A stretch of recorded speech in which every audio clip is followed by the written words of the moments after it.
Hello, beautiful people. Welcome to Sincerely Her Turn podcast, the ultimate show of all things new age self love, personal growth, mental wellness, and grow up tips. I am your host, Maka San. I am a young woman navigating through life trying to find my footing in my tribe. If you can relate, then this podcast is for you. Hello, you guys. Welcome back to Sincerely Her Turn podcast. I'm your host, Maka, and in today's episode, we're going to talk about 5 ways to stop seeking other people's validation. Step 1. Start validating yourself first. This is a daily and intentional thing. Instead of waiting around for someone else to tell you you're doing a good job and you're doing well, start practicing and telling yourself, I am proud of you and I am proud of how far I have come. Acknowledging your process out loud, even when no one is seeing it or watching, is such a powerful move and no one can take it away from you. When you start acknowledging yourself, when you start acknowledging your own small little wins, it starts to reaffirm and it starts to restructure your own brain and your brain chemistry that I don't need other people to acknowledge me. I don't need other people to notice me.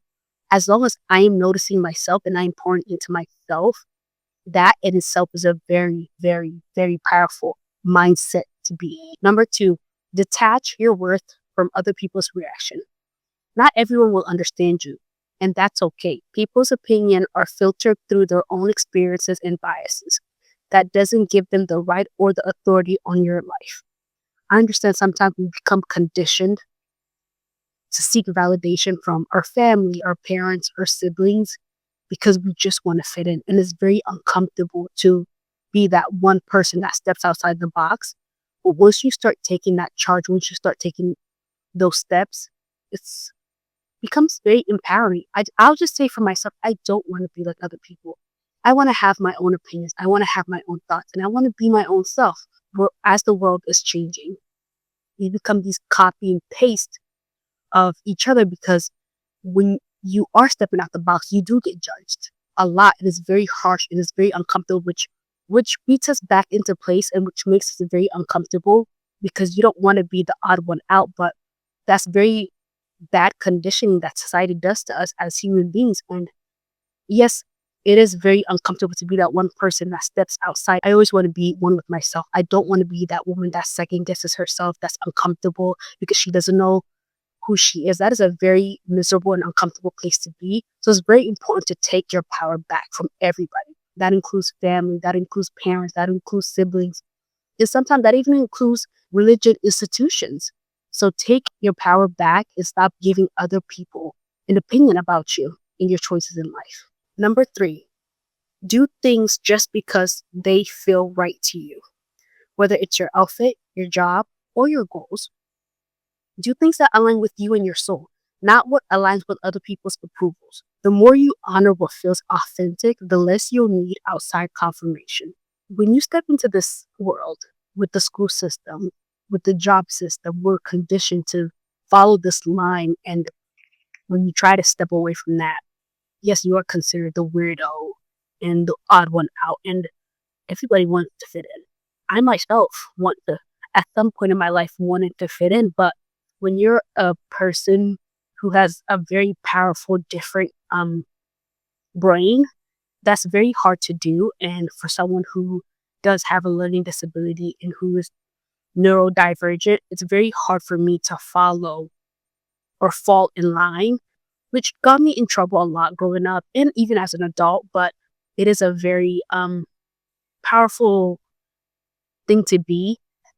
And like I said in number 2, taking your power back is a very hard, lonely journey to go on. But at the end, when you get to the place that you want to go and you become the person that you want to be, it is a very fulfilling feeling.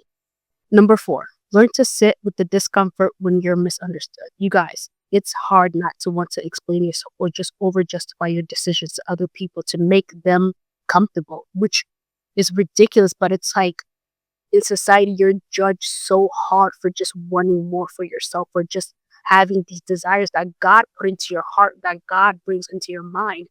You're judged for that. So don't be that person that starts to squeal or to try to force yourself to fit in this box.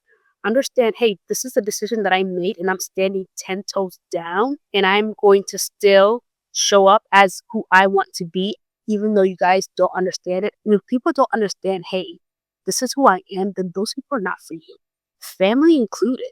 If you have to bend backwards to make other people comfortable because they don't understand who you're trying to become and who you're choosing to be, then just understand those people are not for you and still choose peace over proving yourself to other people. Number 5, be mindful of social media and where you seek feedback. Notice and understand when you're posting for connection and validation. Pause before you share and ask, would I still do this if no one was responding? If the answer is yes, then you're aligned. All right, ladies, that is it for today's episode. I really hope you guys are able to apply all of these 5 tips into your life to be able to break away from these bad patterns that we were raised and conditioned to have. Being able to walk through this life and being able to be one with yourself is such a powerful thing. I understand that, like I said before, we're conditioned to just be similar to everybody else, and being different makes other people uncomfortable, which then internally makes you uncomfortable because you're like, oh my God, am I doing too much? Like, am I not doing the right thing? But that uncomfortableness should be a sign that you're becoming aligned with who you're supposed to be. So happy Monday to everybody who's tuning in to today's episode, and I'll catch you guys on my next episode. Thank you guys very much. Bye, ladies.